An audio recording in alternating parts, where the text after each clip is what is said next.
varnished with a Kevlar coating of celebrity sparkle, Bullingdon Club backing and architectural fairy dust.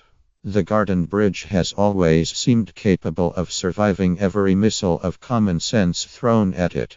For 3 years it has been fiercely opposed by supporters of gardens and bridges alike, of which this vanity project was clearly never either.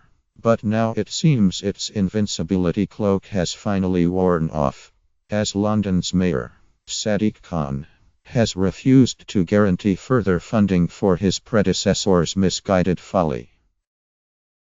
Launched as a privately sponsored gift to the city, Joanna Lumley's tiara for the Thames had soon gobbled up 60M of public cash, and the promise of an extra £3 5M a year forevermore. It was quickly revealed to be more a corporate events space than public crossing. A planted branding opportunity just 200 meters from an existing bridge, where groups would have to register and visitors would be tracked via their mobile phones. It was relentlessly exposed to be the product of the tumocracy, flouting all the usual rules of procurement. The miracle is that it ever got so far, and that so much public money has already been flushed into the Thames.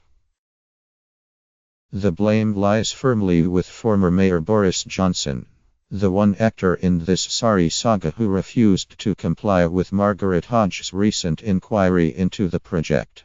Her investigation found multiple failings from the start. From the Garden Bridge Trust's shaky business case, which put a lot of faith in the lucrative potential of selling T-shirts and pens, to a tendering process that was not open, fair or competitive, to confusion as to what the project was even for, concluding that the bridge should be scrapped before it burned through any more cash. And it all comes back to Boris.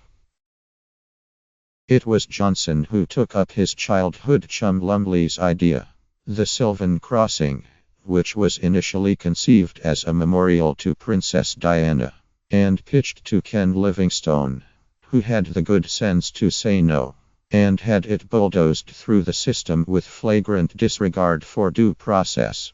Hodge's report found that his deputy mayor for transport, Isabel Dedring, and transport for London's director of planning, Richard D. Coney, saw to it that the choice of Lumley's team of Thomas Heatherwick and engineering giant Arup was a foregone conclusion.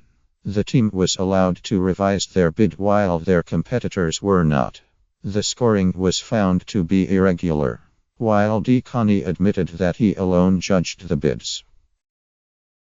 In a move that has raised concerns over conflict of interest, both Dedring and D. Coney now enjoy senior positions at Arup, where most of the £37 4M of public funding spent to date has been funneled.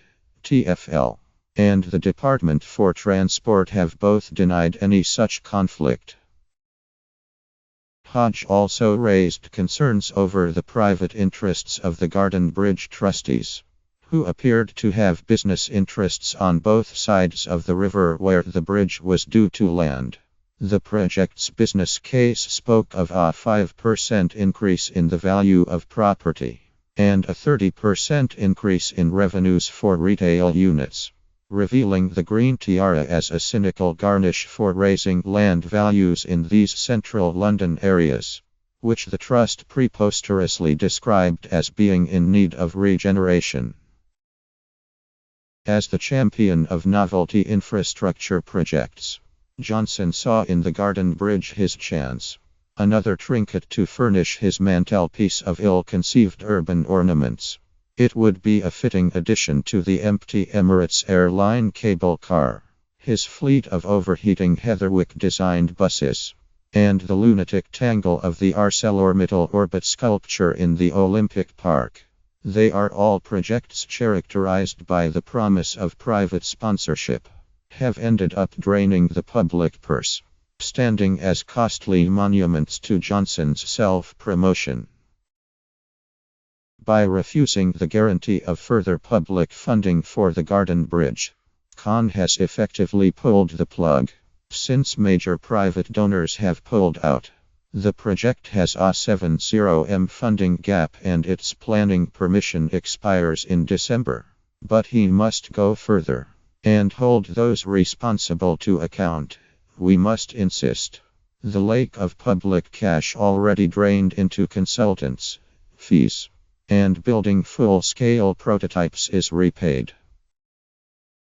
It feels like we're trying to pull off a big crime, was Thomas Heatherwick's prescient choice of words when I first met him to see his garden bridge plans in June 2014.